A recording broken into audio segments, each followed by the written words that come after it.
Usa pa lang kabuwan, sukad giapod-apod ang Sugbo Negosyo Kits sa beneficiaries. Nagsugod na og rolyo ang mga gagmayng magpapatigayon sa kalungsuran nga nakasalmot sa maong programa. Exciting na usab ang ilang inadlaw-adlaw nga panginibuhian nga kaniadto daw kangit-ngit lang ang ilang malantaw tungod sa pandemya. Kini si Ryan, usa sa mga nakabenepisyo sa Sugbo Negosyo ug aduna siya'y karinderya dito sa lungsod sa Barili.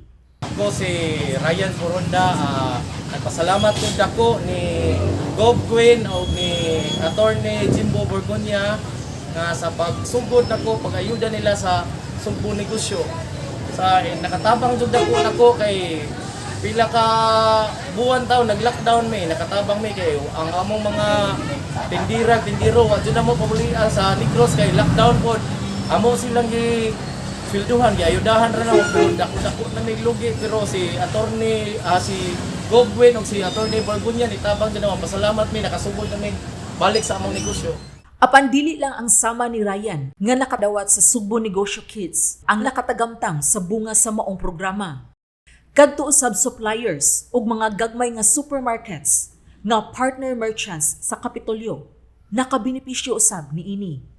Kini tungod kay nahimong triple o quadruple pa ang ilang halin tungod kay ana man sa ila mangumpra ang mga gagmayng negosyante.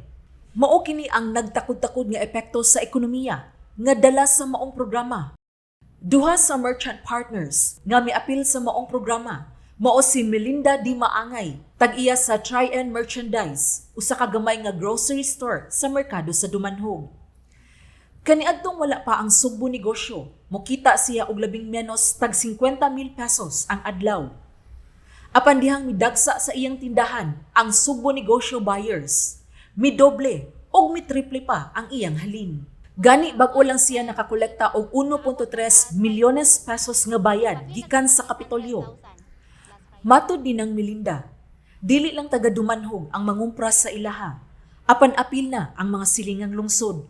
Pagsugod yun sa Sugbo kay daghan man kaayo ang kuan na malit mga mo 100,000 na gyud siya napunan gyud siya mga hapit 50%, 228 kabuok na. Kaning gihatag karon ni ko, pasalamaton jud ko kay aside nga nadako akong halin na katabang ko siya sa mga katawhan. Iniglabang sa kalsada sa merkado sa Dumanhog, anaa usab ang Rev Minimart. Usa usab kagamay nga grocery store nga merchant partner sa Sugbo Negosyo. Matud ni Renz Asantista, ang anak sa tag-iya, mo-average sila og 20,000 pesos ang halin sa ilang tindahan. Apan sa pagsugod sa Sugbo Negosyo, mikita sila og hapit 1 ka milyon ka pesos, sud lang sa tulo ka adlaw. May sari-sari stores, ilang mga Needless itemless. To. Depende na ay paabot dire sa mga Sugbo Negosyo kuha. Pindi pila ka buok linya sila before sila sa solo dire sa tindahan. Gibansay-bansay gayud pag-ayo sa Kapitolyo ang partner merchants aron masiguro nga ilang mabantayan nga ang anaa lang sa need list mo'y paliton sa mga nagunit sa Sugbo Negosyo cards. Human sa usa ka semana, ipadala na sa partner merchants ang ilang bill ngadto sa Kapitolyo ug makuha na nila ang ilang cheque sud lang sa 3 hangtod sa 5 ka adlaw.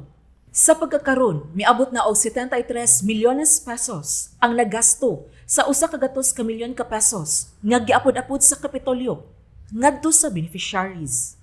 Sheila Gravinas, Balita sa Sugbo.